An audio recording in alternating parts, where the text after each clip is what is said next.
Hi friends, आपण मैंने जानी थे आशीष रजरे भुवनेश्वर घर को आसी भिडियोटी मध्य शेयर करूँ। से आसला बेले काठजोड़ी नदी किसी दृश्य को कैप्चर करते जहाँ ये वीडियो रे आपण मान सहित शेयर करुचु। वीडियोटी को एंजॉय करंतु। आम चैनल नुआ थे सब्सक्राइब करंतु, लाइक शेयर कमेंट करने को भूलें। एबे एंजॉय करंतु काठजोड़ी नदी दृश्यटी। कैसी ये दूरियां कोई हल ही नहीं, आज भी तू आया ना, तू आना कल भी नहीं।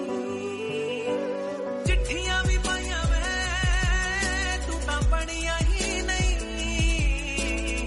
कादा ये मिलना, ये गल्लां करिया ही नहीं। सोच सोच दिन मुक जाते वे तेरे लारे। जब मैं बादल बन जाऊं तुम भी बारिश बन जाना, जो कम पड़ जाए सांसें तुम मेरा दिल बन जाना। रिमझिम सावन की बूंदे तू हर मौसम बरसाना, जो कम पड़ जाए सांसें तू मेरा दिल बन जाना।